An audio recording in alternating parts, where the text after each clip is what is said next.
Diga conmigo, confrontación de frente. Saben, hace rato vengo pensando en esto, en lo que la Biblia dice, que Dios nos lleva de victoria en victoria y de poder en poder, y entender que nosotros estamos llamados a vivir en confrontaciones constantes. Así que tocarle al lado y preguntarle si está confrontado, porque si no está confrontado seguramente algo está haciendo. Escuchen, sin duda que, y estaremos todos de acuerdo, que nuestro hombre reinicio del lado positivo es David, pero también está Saúl, que es lo que hablábamos el domingo, lo que hay que dejar, lo que no hay que volver a buscar. Esto que Mari decía, es el pasado, por lo que no hay que llorar. Pero David es nuestro hombre reinicio. David representa en la palabra profética todo lo que está bien. Es el hombre que decíamos el domingo, sustituye lo que está mal. Este es David. Ahora, cuando nosotros vamos a la historia, David no aparece en la historia hasta que es ungido. Porque hasta que David no es ungido, David no aparece en la historia. David es alguien que todavía la Biblia no ha mencionado, pero en un momento David es ungido y en ese momento deja de ser un don nadie. De hecho, tan don nadie es David que la Biblia dice que Dios lo fue a buscar detrás del rebaño de las ovejas. No lo conocía ni la mamá. David era literalmente el don nadie. David no era conocido de nadie, solamente las ovejas del padre que no se quería hacer cargo de él, por eso lo tenía en la casa. Y cuando llega el profeta Samuel a la casa, David dice, el padre de David, Isaí, dice, no tengo más. Ah, sí, tengo uno más, el octavo, que está cuidando las ovejas en el campo. Y Samuel le dice, bueno, hasta que ese no venga a este lugar y se siente en la mesa, nosotros no nos vamos a sentar a comer. David es un don nadie hasta el momento de la unción. Si tengo que definir en una frase la historia, la primera parte de la historia de David, tengo que decir que cuando no tenés unción, pasás desapercibido delante de todas las personas. Que cuando no tenés unción, los conflictos que tenés solamente son de carácter personal. Mis conflictos son cuánto tengo, cómo me siento y cómo me tratan. Eso habla de la carencia de unción. David se encuentra con la unción e inmediatamente se desatan un montón de conflictos. David comienza a vivir y de todos los conflictos que David está viviendo a causa de todo el desprecio que ha sentido, escribe el Salmo 23. El Salmo 23 nosotros lo tenemos que, cuando lo leemos, nosotros lo leemos con ojos de pena, porque Jehová es mi pastor y nada me faltará, porque en delicados pastos Él me pastoreará, confortará mi alma. Pero cuando nosotros nos sentamos en la silla de un jovencito despreciado, olvidado, entendemos por qué David escribe lo que escribe en el Salmo 23. Verso 5 dice, aderezas mesas delante de mí en presencia de mis angustiadores, unge mi cabeza con aceite y mi copa está rebosando. Imagínense esto, David el despreciado, no aparece en la historia, pero un profeta lo mandó a llamar. Lo sienta a la mesa y David ve que por primera vez le sirvieron en la copa de honra. Por primera vez lo sentaron en la punta de la mesa. El hermano menor, el despreciado, el olvidado, lo sientan en la mesa por primera vez. Él está en la mesa, todos sus hermanos, su padre que lo olvidó, también está sentado en la mesa y no pueden tocar un bocado hasta que él no se siente. David se sienta y escribe lo siguiente, aderezas mesas, prepara un banquete para mí en presencia de todos mis angustiadores. ¿Quiénes son los angustiadores de David? Mamá, papá y los hermanos. David está escribiendo esto. La unción lo ha tocado. La unción ha llegado. Cuando la unción te visita, tu vida deja de ser la vida de un olvidado y comienza a ser la vida de un perseguido. Cuando la unción visita tu vida, usted deja de ser alguien olvidado, alguien sin sentido, y usted comienza a ser perseguido, pero perseguido por todas partes. Y a veces nosotros lo personalizamos y decimos, fulano, mengano, que este fulano y mengano va a aparecer un montón, tengo un montón de testimonios de fulano y mengano acá en el mensaje. Fulano no me quiere, me trata mal. Mengano habla mal de mí. Y nosotros tendemos a personalizar todo. Y decimos Adelso, decimos María Eugenia, decimos Mauricio, decimos Nicolás. Personalizamos. Pero cuando nos pasan estas cosas nos tenemos que remontar a lo dicho por Pablo en Efesios capítulo 6, verso 12, porque no tenemos lucha contra sangre y carne, sino contra principados, contra potestades, contra los gobernadores de las tinieblas de este siglo, contra las huestes espirituales de maldad en las regiones celestes. Hermano, cuando Dios viene a su vida, lo unge. Y a partir de esa unción, usted deja de ser un don nadie y comienza a ser un perseguido. Usted, su cabeza en el infierno tiene un precio. Como en el lejano oeste hay un cartel que dice se busca. Y está la cara de Chiqui ahí. Cara de jefa narco, ¿viste? Está ahí Chiqui, con los brazos cruzados. Se paga recompensa, mátenlo. Y en el infierno se sueltan espíritus en contra de su vida. ¿Y usted qué dice? La gente está hablando mal de mí. ¿Qué me importa? Hay una cosa que habla de lo que vos portás y es la persecución. Lo único significado que tienen los conflictos es que hay una unción sobre tu vida. Lo único significativo que tiene todo el desprecio que te puedan hacer o no te puedan hacer es que tu vida tiene algo precioso de Dios. ¿Estás perseguido? Hay algo precioso de Dios. ¿Estás teniendo conflictos? Hay algo precioso de Dios. Dicho esto, me encuentro con David, que es una persona que a la confrontación le va de frente. David no anda con vueltas. David es un tipo que le entra. Que se calza los pantalones y le entra. Si hay un problema, ahí está David.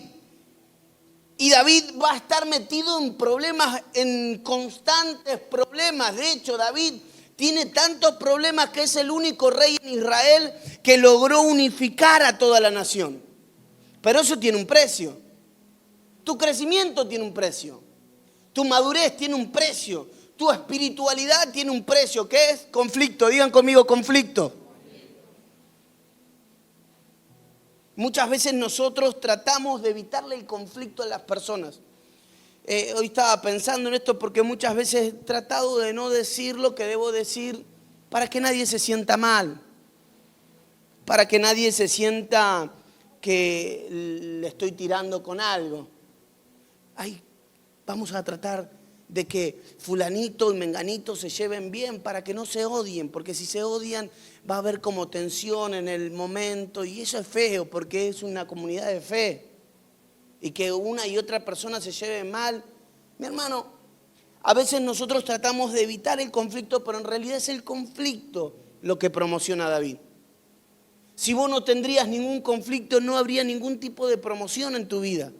Si los conflictos vienen a tu vida y vos no te los andás buscando, quiero decirte que has sido premiado, que has sido premiada con una subida de nivel en el reino de los cielos. Dios te está promoviendo. Si el conflicto viene a tu vida es que Dios te está promoviendo. No hay más. ¿En qué momento comenzaron los conflictos en la vida de Jesús? Después del bautismo y la salida del desierto. ¿Por qué? Porque comenzó su ministerio público. Cuando Dios te promueve, vienen los conflictos. Toca al de al lado y decirle, bienvenido a la promoción.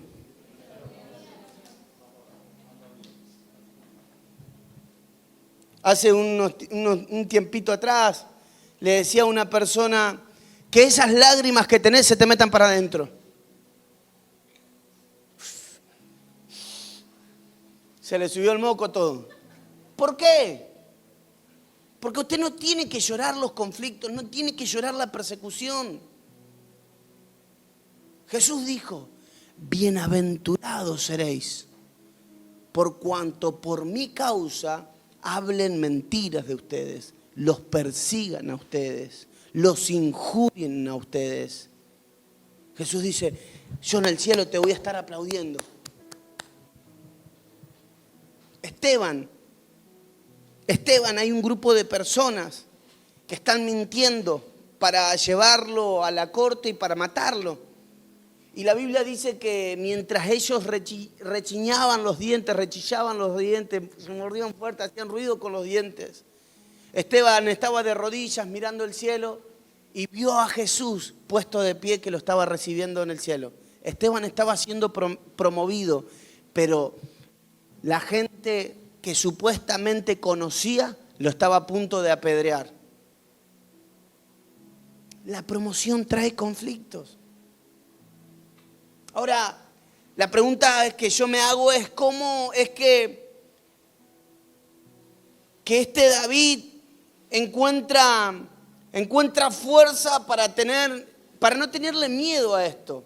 Hablaba con mi cuñado, me decía mi cuñado, Cabezón, ya les conté, no sé todavía por qué me dice así, pero me dice, Cabezón, me voy a China, voy a ir a China, quiero ver un poco de tecnología en China y le digo, espero que pase por Tenerife primero, porque siempre decís que venís, pero nunca venís. Me dice, sí, pero voy a ir. Y estábamos charlando y me dice, ¿sabes qué? Estoy preocupado. Le digo, ¿por qué? Porque tengo una estabilidad, pero no estoy creciendo. Escucha esto, tengo estabilidad, pero no estoy creciendo. Y yo le digo, vos acordate, Colorado, que vos sos un tiburón. Literal. Yo le digo, mi suegra estaba vendiendo el coche para venirse a Tenerife y él se lo va a comprar. Y yo le digo, Colorado, comprarle el coche, así te lo queda vos. Era un coche que yo tenía antes, está nuevo. Le digo, compráselo vos, tenés la plata. Pero le digo, ojo, le tuve que decir así, ojo. ¿Por qué le digo ojo? Porque si yo lo mando a que se lo compre, mi suegra le va a terminar dando el coche y pagándole plata arriba del coche para que se lleve a la casa. Le empieza a llorar y a llorar y a llorar y a llorar. El tipo hace unos negocios impresionantes. Yo lo vi a eso, a mí me da vergüenza. Yo me sentaba con él a hacer negocio y yo me tenía que levantar y me da vergüenza las cosas que este loco le dice. Pero es un tiburón.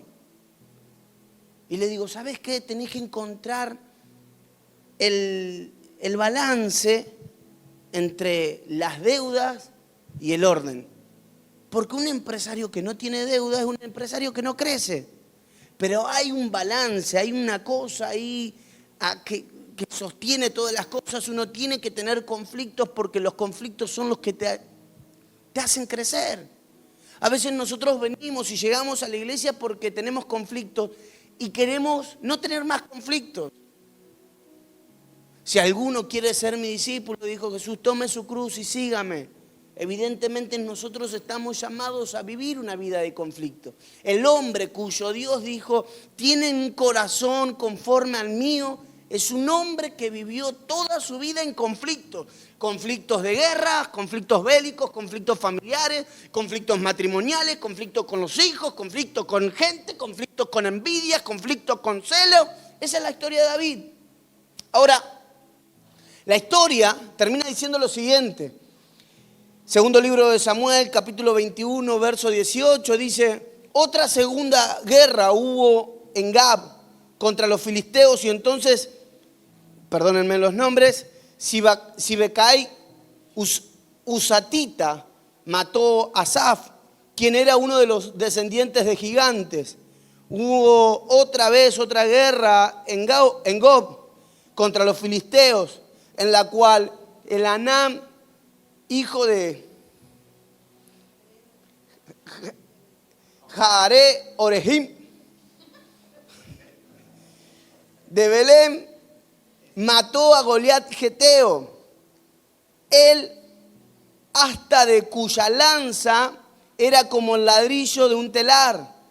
Después hubo otra guerra en Gad, donde había un hombre de gran estatura, el cual tenía 12 dedos en las manos y otros 12 en los pies, 24 por todos. también era descendiente de los gigantes. Este desafió a Israel y lo mató Jonatán, hijo de Simei, hermano de David. Estos 4 eran descendientes de los gigantes en Gad, los cuales cayeron por mano de David y por manos de sus siervos. David se encargó de cargarse a toda la raza de gigantes, pero un tipo que no le esquivaba el conflicto. La historia termina hablando de David como el matagigantes. Una persona que no le tiene miedo a, capaz que nos rozamos y tenemos roces. Y una persona que por los roces, por el conflicto externo, jamás dejó de hacer lo que fue llamado a hacer. Iglesia, si el conflicto externo frena el propósito de Dios que llevas acá interno, quiero decirte una cosa, no entendiste nada. Estás llamado a vivir en el conflicto constante, pero quiero decirte una cosa, Dios nos prometió que Él nos llevaría de victoria a victoria. Pero para que vengan las victorias, tiene que venir el conflicto. No, pastor, que no me pase eso. Sí va a pasar. Pero hay cosas que David sabía y por eso confrontaba de manera directa.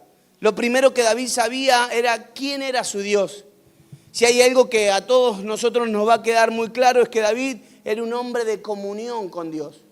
Él sabía quién era Dios. No era perfecto. David no era la ovejita más blanca del corral, pero él tenía comunión con Dios.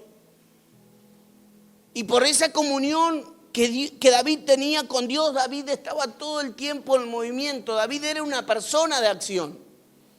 Yo me digo a mí mismo, César, hoy fuimos a hacer unos papeles para Isaac y llegué a casa y me largué a llorar. Le digo, Señor, perdóname porque me quedé quieto, porque me dejé de mover en esta área. Hermano, cuando te dejas de mover es que vienen los conflictos más grandes a tu vida, terminás arruinando todo. David en un solo momento se quedó quieto y fue en el momento en que cometió el error. En el momento en que los reyes salían al combate, David se queda en el palacio. Y en ese momento, David mira a una mujer, la trae, la deja embarazada, después manda a asesinar a su esposo con la espada de los hititas y Dios lo termina castigando, a él y a toda su familia. A veces nosotros oramos por sanidad, oramos por milagro, porque está bien, porque lo hacemos con esperanza. Pero hay cosas que terminan pasando porque tienen que pasar. La muerte es algo que tiene que pasar. Y en ese momento se descansa. Jesús dijo, mi Padre trabaja hasta hoy, por eso yo estoy trabajando. Y los fariseos querían que Jesús descanse en el Sabbat, pero Jesús sigue trabajando. Jesús está en movimiento. En el único momento en que se nos habla de que Dios descansó de su obra fue en el 7º día. ¿Por qué? Porque había terminado. ¿Cuándo voy a descansar, pastor? Si conoces a tu Dios, cuando hayas acabado. En ese momento no va a hacer falta que te acuestes a dormir. Cuando se termine tu propósito en la tierra, no va a hacer falta que te acuestes a dormir porque Dios va a venir, te va a buscar y te va a llevar a su presencia. Daniel dice algo que es sumamente interesante acerca de conocer a Dios. Daniel dice que en Daniel capítulo 11, verso 32, la parte B del versículo o la segunda parte de este versículo dice, mas el pueblo que conoce a su Dios se esforzará y actuará. David era un solucionador de problemas. David conocía a su Dios y por eso buscaba soluciones.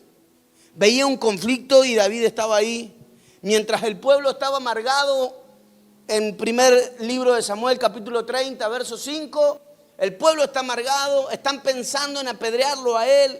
La misma gente que David sacó de la cueva de Adulán, gente endeudada, gente quebrantada, esa gente ahora lo quiere matar a David porque están viviendo un mal momento. porque le llevaron cautiva a todas sus mujeres, a todos sus hijos se los llevaron cautivos. Y llega David, que venían de la guerra también, venían de combatir, y llegan y se encuentran con esa desolación. Y entonces sus hombres, los que habían nacido de acá abajo,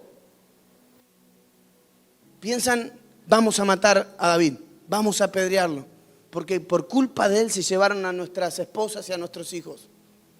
Y entonces la Biblia nos termina contando en el verso 6 del primer libro de Samuel, capítulo 30, verso 6, David se angustió mucho porque el pueblo hablaba de apedrearlo, pues todo el pueblo estaba en amargura del alma, cada uno por su hijo o por su hija, mas David, dice la Biblia, se fortaleció en Jehová su Dios. Digan conmigo, David. Fuerte, David. Se fortaleció en Jehová su Dios. David conocía quién era Dios, por eso venía a él.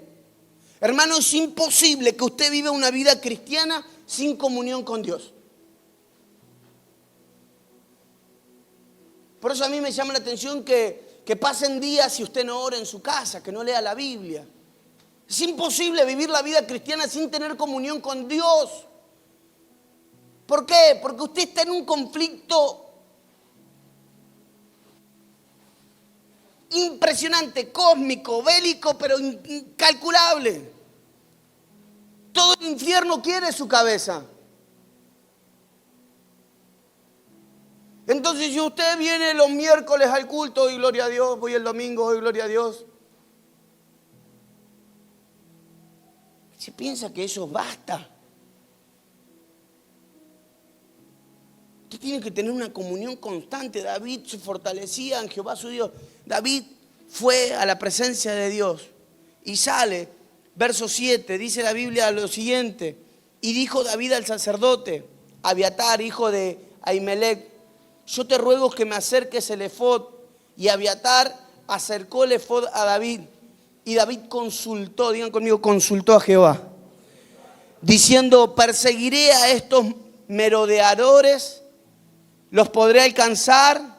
Y él le dijo, Dios le dijo, síguelo, porque ciertamente lo alcanzarás y de cierto librarás a los cautivos.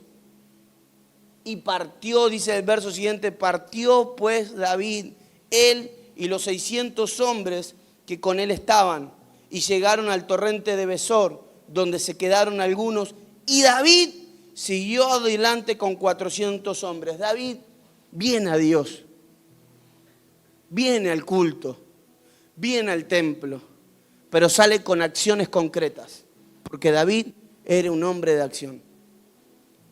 Si vos te vas de este lugar y te vas sin acciones concretas, no entendiste nada. David viene a Dios y le consulta a Dios cuál era su voluntad. Dios le responde cuál es la voluntad. David conoce la voluntad y se fue detrás de esa voluntad. Luchó por esa voluntad y se mantuvo en esa voluntad. Dice la Biblia que sale con 600, pero a mitad de camino en el torrente de Besor se queda un grupo de 200 hombres, pero David sigue. A veces nosotros estamos tan acostumbrados al aplauso de la gente que necesitamos la aprobación de todo el mundo para hacer lo que por responsabilidad me toca hacer a mí. Ay no, si hoy no vienen muchos hermanos al templo, no voy a predicar tanto porque como hay pocos, no me voy a preparar en oración porque tal vez hoy la palabra no sea para nadie. Mejor predico algo sencillito, que Jesús los ama y que vamos para adelante y ya está todo bien. No, es mi responsabilidad. Si usted me acompaña, gloria a Dios. Pero si no me acompaña. David entendió esto. La gente lo dejó, él conoció la voluntad de Dios y tomó acciones concretas. A veces nosotros venimos, conocemos la voluntad de Dios y después hacemos lo que se nos canta la regalada gana. Vamos y vivimos la vida como se nos antoja y después decimos, Dios, ¿por qué a mí no me ayudás como lo ayudás a Dorelis? ¿Por qué no me ayudás a mí como le ayudás a Carolina? Si vos haces lo que se te antoja la regalada gana. ¿Querés tener la consecuencia que tiene otro cuando vos vivís una vida totalmente desordenada? David conoció la voluntad de Dios y la practicó. David enfrentaba los problemas de frente porque conocía a la gente que los rodea. Entonces, dice la Biblia esta semana hablaba con un hermano y le digo, hermano, vos tenés que reconstruir las amistades que prendiste fuego. Porque tenemos que caminar con gente y saber con qué gente caminamos, con gente de bendición tenemos que caminar. ¿De qué me vale a mí sentarme con otro chamito a tomarme unas cañas y tomar y dame un consejo? ¿Qué me decís? Necesitas sentarte a tomar un café, a tomar un agua o salir a caminar con gente que bendiga tu vida. Pero necesitas a gente, no puedes andar solo o sola. Necesitas hacer amistades de altar. Gente que te acerque a Dios. Hoy lo escuchaba de él orando diciendo, Señor, gracias porque esta gente, por usted, me acerca a Dios. David conocía quién eran las personas que lo rodean. Tenía conciencia de quién eran las personas que estaban al lado de él. Y entonces la Biblia nos cuenta, y era el primer libro de Samuel 17:25, y cada uno de los israelitas decía, ¿no habéis visto aquel hombre que ha salido? Él se adelanta para provocar a Israel. Al que le venciere el rey le enriquecerá con grandes riquezas y le dará su hija y eximirá de tributos a la casa de su padre en Israel. Entonces habló David a los que estaban junto a él diciendo, ¿qué harán al hombre que venciera al filisteo y quitare el oprobio de Israel? ¿Por qué? ¿Quién es este filisteo incircunciso para provocar los escuadrones del Dios viviente? Y el pueblo le respondió la misma palabra diciendo, así se hará el hombre que venciere. Israel, usted sabe que tiene un problema de autopercepción.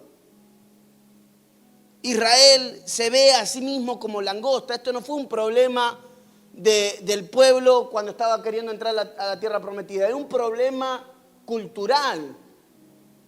Se ve a sí mismo como langosta. Se ve a sí mismo como alguien despreciable. Entonces cuando el gigante sale le dice, ustedes, comunidad Redentor, son una manga de pecadores incircuncisos, blasfemos. David entiende esto y se convierte en el profeta de Israel, porque David era cantor, profeta. Y se para y David dice, ¿quién es este filisteo incircunciso? Literalmente David dice, ¿quién es este filisteo incircunciso para provocar a los escuadrones? Párese, ahí no está. Párese, firme, ¿eh? Y póngase la mano así al mejor estilo soldado. Usted es parte de los escuadrones del ejército de Jehová. Y cuando alguien se levanta contra usted, agüita Macarena. Tome su lugar. Hermanos, David tenía conciencia de quién era la gente que lo rodeaba. Hoy me acordaba cuando fuimos a hacer la denuncia. Fuimos con Nico, fuimos con Mauri también. Hicimos una reunión, un comité de los escuadrones del ejército y empezamos a conversar ahí los tres. Pero yo inmediatamente me reuní con los míos. Era el momento del conflicto. ¿Qué hacen los evangélicos? Estoy viviendo el conflicto. Me voy a la iglesia. Chau. Quédense acá ustedes, tranquilos.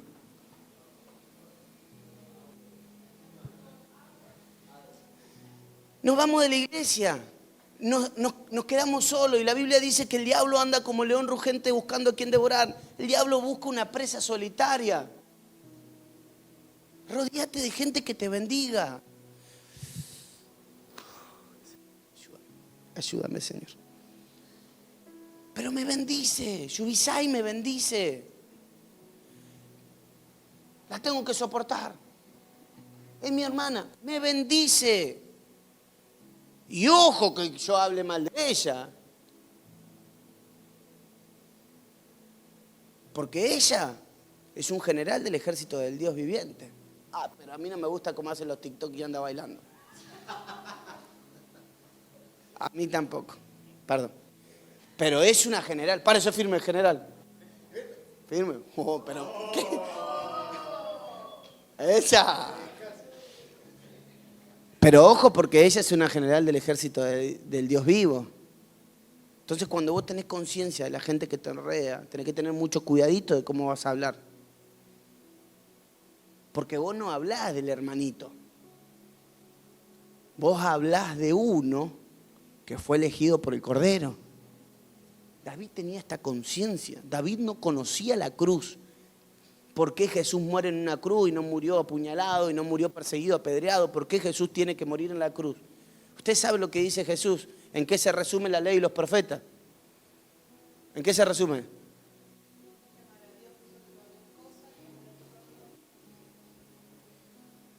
David entendía la cruz. Conocía quién era él. Haga este ejercicio conmigo.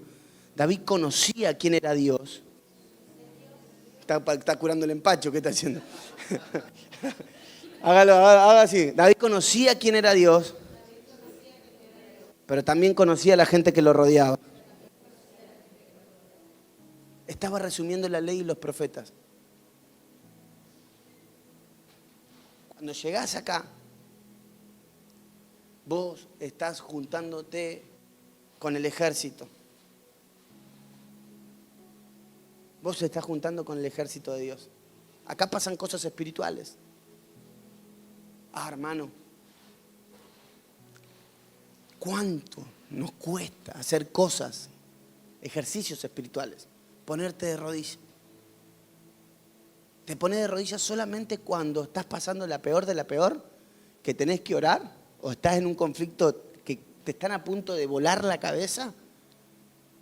En ese día, esa reunión, ese culto, no va a hacer falta que te digan el culto está preparado, el altar está preparado para que vengas al altar. Ese día te venís y te tirás de cabeza, después te tenemos que andar buscando por allá abajo para sacarte porque estás orando. Ahí no hay que pedirte, decirte, bueno hermano, el momento de orar. Ahí cerrá tus ojos solos. Tenemos que tener una visión espiritual del lugar donde estamos parados hoy. Y David tenía esa visión espiritual. David sabía que la gente que estaba ahí parada en el valle de Ela hace 40 días que están parados mirando al ejército rival con miedo, lo único que había que hablarle lo que ellos eran. Ustedes son los escuadrones del ejército del Dios Todopoderoso. ¿Por qué le están temblando las rodillas? ¿Por qué tenés miedo que Dios te deje solo o sola? ¿Por qué crees que Dios no te va a promover? ¿Por qué crees que Dios te va a hacer caer en vergüenza? ¡Ey! Dios no es un Dios que abandona a sus hijos, que deja huérfano a sus hijos. Y te rodea de gente que te bendice, que los tenés que soportar. Ah, mamá querida. Pero te bendicen. Esa gente, la que te bendicen, tal vez un día hablen mal de vos. La misma gente de la iglesia, tal vez hablen mal de vos. Y ahí los vas a tener que soportar. A veces nosotros queremos hacer guerra contra la potestad del aire y no aguantamos un chisme. Queremos hacerle guerra a los ejércitos del infierno y no nos aguantamos un maltrato. Mis hermanos, nosotros necesitamos madurar en esto y tener conciencia de que el lugar en donde estamos es un lugar espiritual. Donde hay 2 o 3 reunidos en su nombre, allí Él está. Y si Él está aquí, cualquier cosa puede pasar. Así que tocad al de al lado y decirle, cuidadito, cómo me hablas porque te estás dirigiendo a un siervo o una sierva de Dios.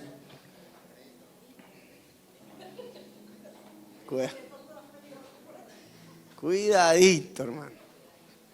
Por último, si hay algo que David tenía claro para enfrentar sus problemas de frente, eran las herramientas con las que contaba.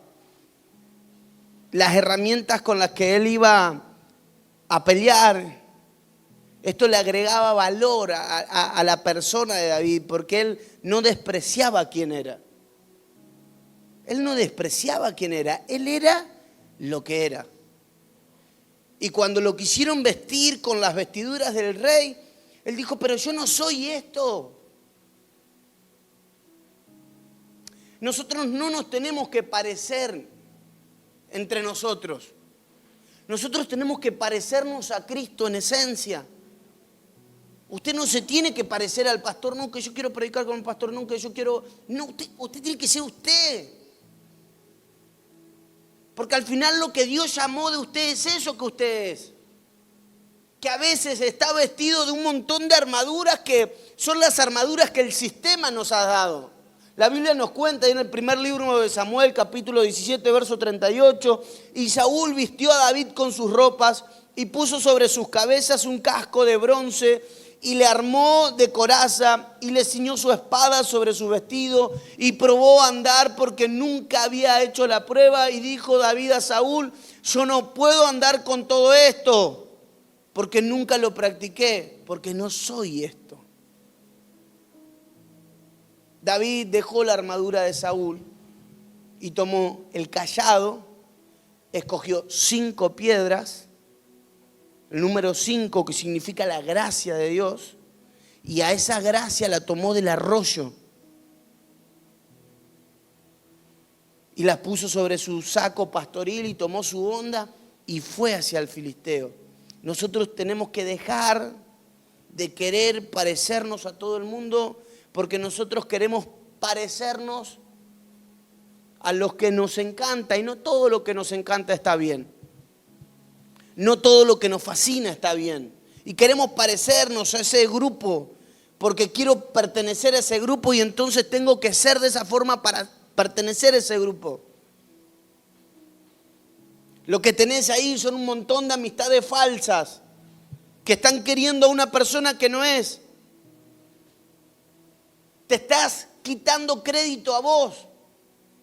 Por eso la Biblia, el segundo mandamiento, dice, ama a tu prójimo. Si vos te quitas crédito a vos mismo, todo el resto de personas van a hacer competencia con vos. Y no importa qué tan genio o tan genia seas, si atenta contra tu gobierno, si atenta o presume ser un poquito mejor que vos en algún área, ese es mi rival. Esa es mi rival. Estoy en contra de esa. Estoy en contra de él. No te quites valor. David se dio cuenta que toda su vida había sido entrenado con esas herramientas y cuando llegó el momento de la batalla, no inventó. Se dio una oportunidad. Y en este año de reinicio, date una oportunidad a vos. A tu persona, date una oportunidad. Date una oportunidad de conocer, de acercarte, de rendirte delante de Dios. Y ve qué Dios hace. David toma 5 piedras y solamente usa una. La cargó en la honda, le declaró al gigante que lo iba a alimentar las aves del cielo con su cuerpo y la soltó. Por creer en lo que él era, se metió en el palacio. Por creer en lo que Dios había puesto dentro de él, se metió dentro del palacio. Y si dejas de mendigar que la gente te quiera, y si dejas de mendigar amistad, y si dejas de mendigar amor, y simplemente te das una oportunidad a vos, ¿no será que Dios está esperando que vos le des una oportunidad al ministerio que Dios puso dentro tuyo? ¿No será que Dios está esperando que vos le des la oportunidad a esa persona que está encerrada detrás de ese montón de coraza, de enojo, de ira, de gritos, de rencores? que te has montado? ¿Y si te das la oportunidad? Cuando empecé a escribir, yo se los comenté mucho a ustedes, cuando yo comencé a escribir mis primeros mensajes, los escribía después de ver pornografía. Yo me sentía tan mal, tan culpable, que yo le decía, Señor, no me quiero quedar con esto. Yo no soy esto. Y entonces solo en la casa de mi papá, vivía ahí, todavía me ponía a escribir. Y soñaba con algún momento tener una computadora para escribir con la computadora y escribir mis mensajes. Es este otro de mis pecados, así lo afirmaba. Porque quería darme una oportunidad a pesar de mis debilidades, a pesar de mis errores. Darme una oportunidad y creer que Dios podía hacer algo con ese jovencito que estaba atado a la pornografía, que tenía los pensamientos todos pervertidos. Y por darle la oportunidad a ese jovencito, Dios me dijo, yo escogí lo vil y despreciable de este mundo para avergonzar a los sabios. Y si te das una oportunidad y de repente detrás de esa cortina, esa máscara que te pusiste, se encuentra el siervo, la sierva de Dios que quiere usar. Yo, hermanos, hoy estoy parado acá y quiero orar por una iglesia matagigantes. Una iglesia matagigantes que se levanta dentro, en el centro de nuestros corazones. La iglesia matagigantes conoce a su Dios, se esfuerza, está activa. O sea, si vos decís que conoces a Dios y no lo estás sirviendo, quiero decirte que no lo conoces.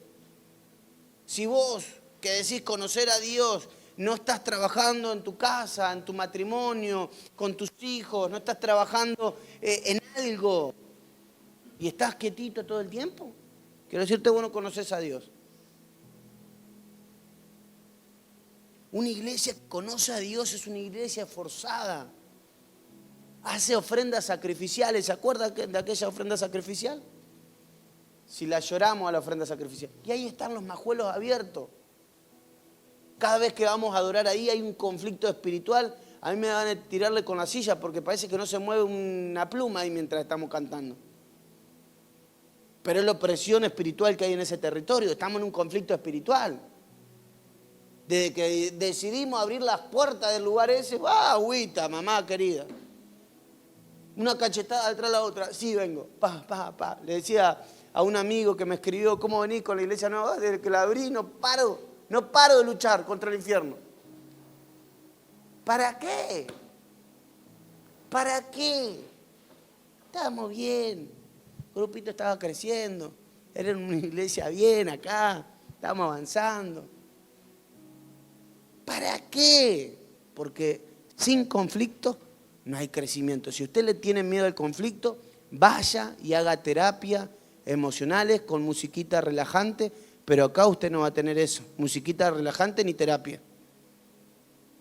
Acá usted va a ser inyectado con fe para que vaya y le encare ese conflicto que está viviendo, se ponga los pantalones y vaya y se agarre allá, a donde se tiene que agarrar, con ese espíritu que le está queriendo destruir la casa, queriendo destruir a los hijos, queriendo destruir su vida. Vaya y agárrese.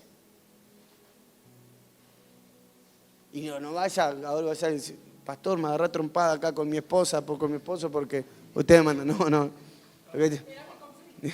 Vaya. Recuerde que el conflicto no es contra carne y sangre, sino contra principados, contra potestades, contra los gobernadores de las regiones celestes. Vaya y agárrese. Conviértase en una iglesia matagigantes. Dice la historia que David y sus hombres terminaron con la raza de gigantes. Yo oro, hermanos, de vuelta les digo, oro esta noche para que Dios levante una iglesia matagigantes. En Tenerife hay gigantes de división, hay gigantes de chisme. Son gigantes que operan acá en la tierra. Hay gigantes de ludopatía. Hay gigantes sexuales. Pastor, no sé, pero yo antes no tenía este conflicto, pero llegué a la tierra y ahora tengo conflicto con mi cuestión sexual. Hay conflictos espirituales grandes. Pero si nosotros nos encerramos acá a orar y decir, ay Jesús, ayúdame, gracias por la paz. En paz me acostaré y así mismo dormiré porque solo tú me vas a vivir confiado. Si usted quiere vivir así y cree que la paz es tranquilidad, usted está perdido. Paz no es ausencia de problemas, sino es fe de que Dios tiene el control.